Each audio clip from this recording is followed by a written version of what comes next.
With B now, it says, Craig then buys the car for the amount saved after 3 years.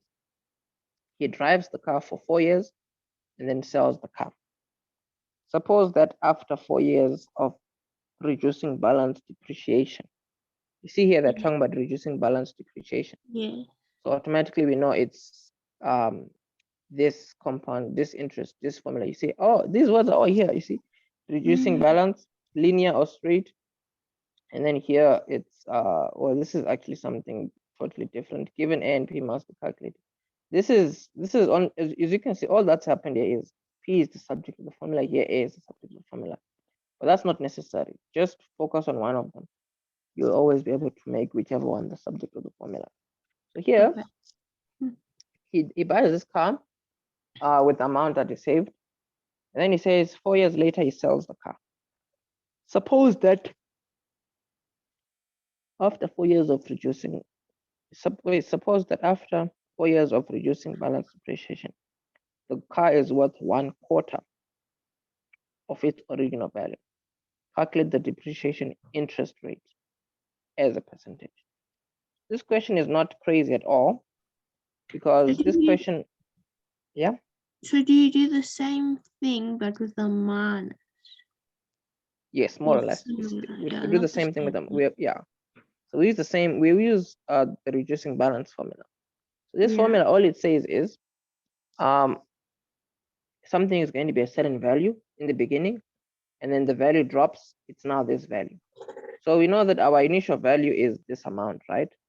115,129.86. But they said the value after the 4 years is 1/4 of this. So 1/4 of this in our calculator, let's see, 1/4 of 115,129.86. What is 1/4 of this thing? Hold on.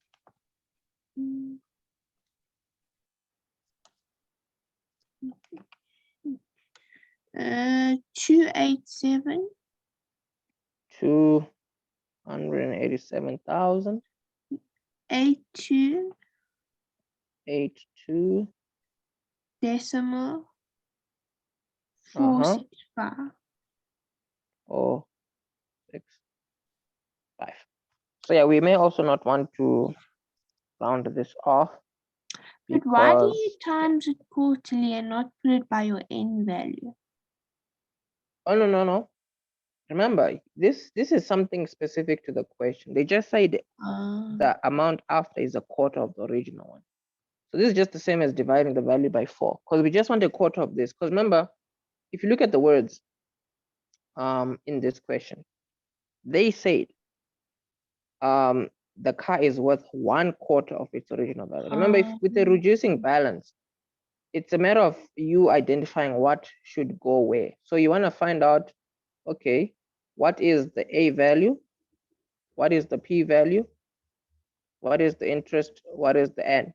So you'll be given 3 of these information. 3 of these things you'll be given. And then one of them they'll be asking for. So for example, here they're asking for interest, right? They gave us P, they also gave us A, and they gave us the time period, 4 years. So with our calculation, we now know, okay, P is this money. That's what the car is worth in the beginning. But then after that, it's worth 1/4 of that money. That's why we're just putting 1/4. We're not putting 1/4 there because of compounded quarterly or anything like that. No, if they said it's 1/3 of the original value, we were just going to say 1/3 of that money. If they said it was half, we'd just say half of that money. If they said it's 1/10, then we'll just say 1/10 of that money. You see? So this is specific to this question. But what you asked is a good question, obviously. You see? So we have A and we have P. Because remember, for you to determine which is A or P, remember, it doesn't mean that A is always supposed to be the bigger one, It's not like that. A is always the amount after the time period has passed. P is the amount before the time period has passed. So if they're talking about a 4-year period, P is the amount before that 4 years starts. A is the amount after that of those 4 years. Whether it's depreciation or appreciation, it doesn't matter. There's no rule that says this one is always bigger than the other. They can be they are interchangeable based on the question. So for n, I mean, we know they told us it's 4 years, but then remember, I don't know, I didn't take a screenshot of the question yet. Even though it's 4 years, right? The one thing with this question is we have to be careful.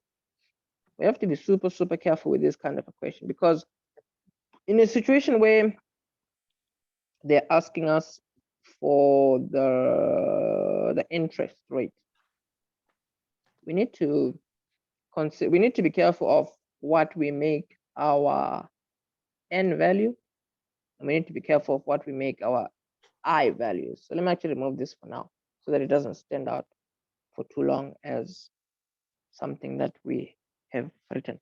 So if you look nicely, right, in this 4-year period, they just told us that we should calculate the depreciation rate the depreciation interest rate as a percentage. But then before that, they're telling us that it is a reducing balance depreciation. So in this kind of a situation, right, you would be thinking to yourself, okay, in a situation like this, do we have to think of monthly or any of those other things, or do we just work with just the years on their own? So that's the kind of a question that a person would be asking themselves here, because in as much as it's like a 4-year period, the one thing a question would be asking is this 4, do they multiply it by 12? And then the other thing they would also be asking themselves, let me just put a question mark here because you see we're still asking. The other thing they would be asking themselves is this value of interest that we're working out, right?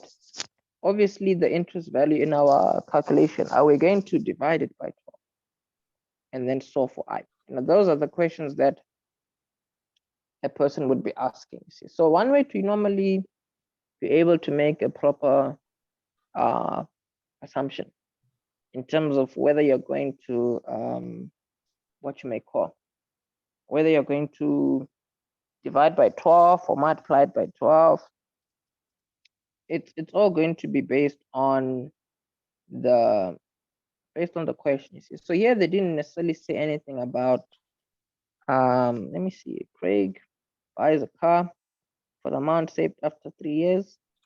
He drives the car for 4 years and then sells the car. Suppose that after 4 years of reducing balance depreciation, the car is worth 1/4 of its original value. Calculate the depreciation interest rate as a percentage. So in this case, not, yeah. I would make an equation, but now you got me thinking of the years. Well, yeah, apart from thinking of the years, right? The other situation now is is whether n is going to be multiplied by 12 and whether what you may call I is going to be divided by 12, you see. But since we are working on like an activity from like a textbook, see, what we can actually do is we can make an assumption now, right? Go with that assumption, and then when we're done, we can just double check, because I mean the question is a bit vague. There's nothing about monthly mentioned or anything like that. So for now, we could just not worry about multiplying this by 12 or dividing this by 12. I So keep we'll just a 4. Yeah, for now. See, we'll see what the answer is, you see. So let's see. So here, let's see what our value is going to be. So we have A, we already wrote down the formula. Oh, yeah. So our value of A, we said it is 28,782.465.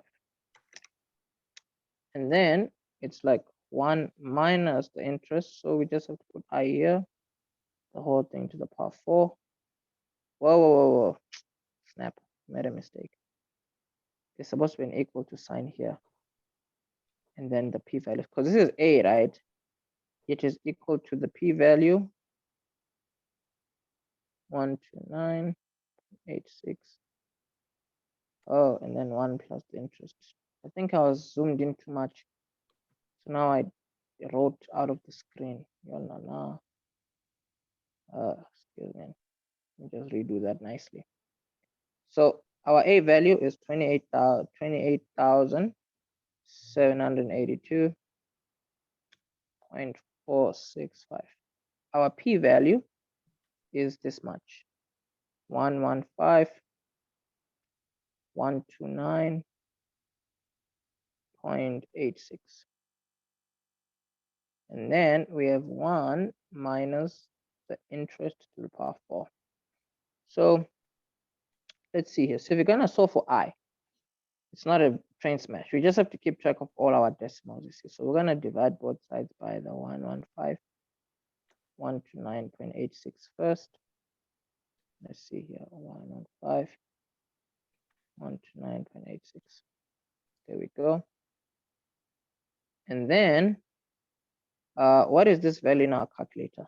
I get 1/4 quarter. Oh yeah, of course. Because this is a quarter of that one. Yeah. This is all nice and dandy. So let's see. It, right, with 4/1.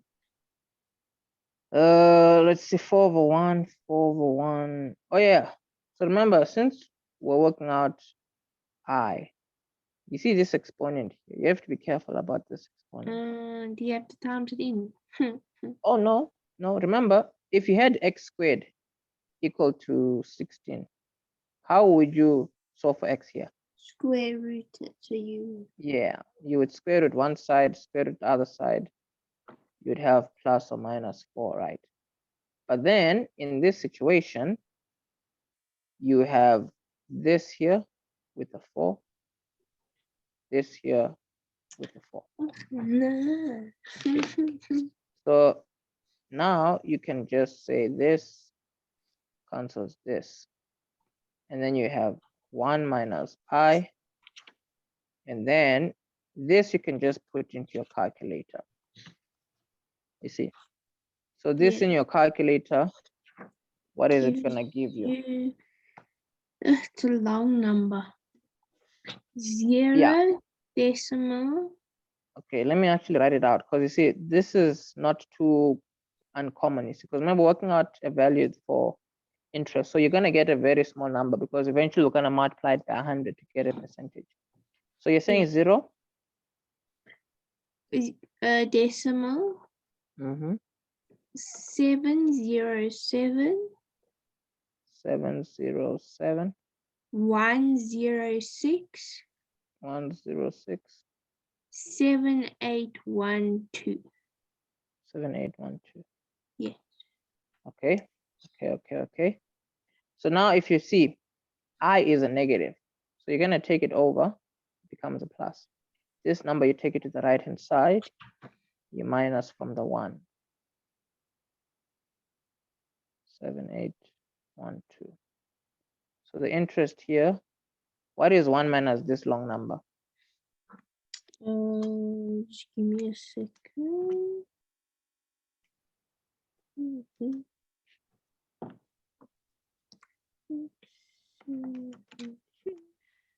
0 decimal. 292. 893. 2188. Yeah, so because this is more like double 8 at the end. Oh, yeah. Well, the fortunate thing is here, if you're gonna write this as a percentage, you're just gonna have to multiply by 100, right? So let me just remove this here for space. So then it's 29. So if you R is round going to be, off, it will be 29.29%. yes. So this is per annum. Yeah. Yeah. So here I think the annum part is super important. But moment of truth, because if we do get a different value at the back, it only means that they considered monthly and all that. But let's see, revision exercise 1, question So 1. I would have gotten it right if I've just four rooted it. Yes, 100%. So we're looking for chapter 3, right? Yes. Chapter 3, boom. Ha ha ha 29. ha ha ha. Okay, they rounded 100% up correct. further. Yeah. They So this weren't is just, specific, so that's why they just kept it 4. well, the fortunate thing is we know we usually just round off to 2 decimal places. So this is 100% fine. And also our previous question, the 100 and something is also correct. So yeah, life is good. Life is good at the moment. True? True. Okay, it's all good. Let's see here. See here.